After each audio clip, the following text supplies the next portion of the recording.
A little bit too young, maybe, for Yeah. the spotlight. I did also hear that maybe he had a few issues here and there with Andre. Well, that's just yeah. Oh yeah, yeah, yeah. That's one guy you don't want to, and here's the deal. Andre was a very good judge of character. And if Andre liked you, chances are you're a pretty good guy. Mm-hmm.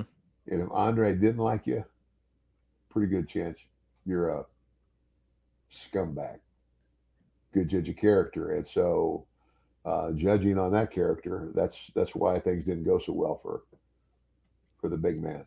So Probably exactly what he needed for his career. Calm him down a little yeah, bit. yeah. Speaking of Andre, we get a really fun moment between him and Hogan at the first ever Royal Rumble. They aren't in the Rumble, of course, but they do have a contract signing for the main event. And you're in the ring for our first clip of the week. Just a reminder for those that are unaware or don't remember this, Ted had established himself in '87 as the man that could buy anything because everybody's got a price. He attempted to purchase the world title from Hogan. Hogan denied him, like the good hero that he is. And so Ted enlisted the help of Andre, with the idea being that if Andre defeats Hogan, he and Ted have an agreement in place where Dibiase will purchase the belt from Andre.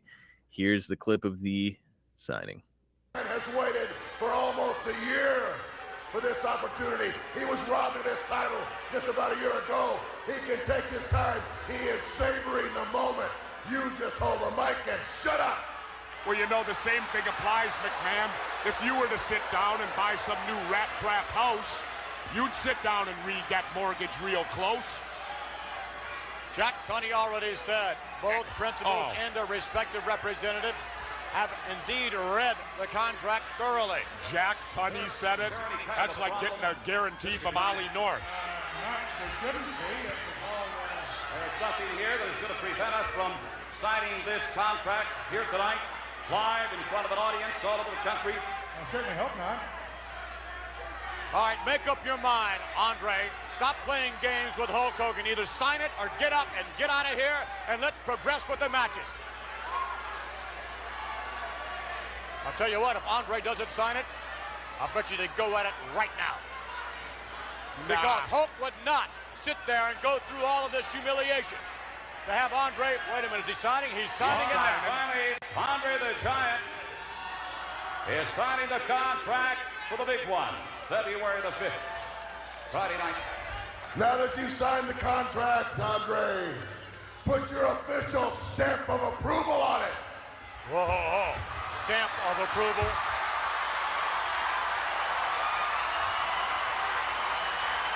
We may have February 5th. All right, Andre, put the official stamp of approval on it. Whoa. Oh, no! Oh, no! Now look how easily he did that. Look at him. Take a long, hard look. Take a look what you're going to see on February the 5th. Andre the Giant on the way back to the dressing room. Man, just tremendous stuff. Wow. Ted, when do you think is the last time you saw that footage? It's been a while. Yeah. It's been a while. Yeah. And I noticed how young I looked. I'll tell you what, the hair, the outfit, you were looking, how about this? You were looking like $1 million. I've talked to Jake about this a few times on our podcast, but you had come from, as you referenced, the Watts Mid-South territory the year prior, and you'd grown up in this kind of old school way. If I remember right, in Mid-South, you were just like the dude with a loaded glove and just kind of like a wrestler's wrestler. But now here you find yourself and you're in this like shiny suit with this over the top, almost like a comic book type character. Yeah. A great story, but how were you feeling situating yourself in this kind of cartoonish world? Well, when the WWF first took off, and again, I was still working for Bill Watts, and of course I was watching it, and it was kind of like I had an old school mentality. I mean, it's like, he's killing the wrestling business. Mm-hmm. It's kind of like, making a cartoon out of it. But in reality, Vince, you know what? It's a stroke of genius. He took something that, pro wrestling as we knew it back before, the old school way. like you had mentioned, it started in the carnies. It was like a carnival act, Hmm. and it gradually evolved. Uh, and even though there was always a base core of people who were going to, you know, believe it. Most people, considered wrestling. It's sports entertainment. It's not real. They're not really getting hurt, and that's how they looked at it. Uh, but we presented it the old school way, as much in a much more realistic fashion, I guess is what I'm trying to say. And Yeah. then all of a sudden, this guy comes along, and he's got these colorful costumes and making toys and all that other stuff. But what I initially thought was a guy killing the business and wrestling was dead forever, is he made it bigger than it ever was. And Revolutionized. yeah, he really did. And so I just had to, I had to go, and even when I sat down and talked with Vince about the character, he said, Ted, he says, here's the one thing everybody hates, is someone who, by virtue of their wealth, bullies people. Hmm. Flaunts his wealth and bullies them. It's kind of like, throws money at their feet, says, yeah, pick that up, peon, and laughs in their face and stuff like that. And I just kind of chuckled and I said, yeah, I can't stand guys like that myself. That's really, that arrogant deal. And he said, that's the essence of this character. And, and so I started to understand that. And, but I also understood that when I got in the ring and the suit came off, that I was just going to be the same type of wrestler I always was, as a Right. heel, And again, the best kind of heel is, again, what we call the chicken shit heel.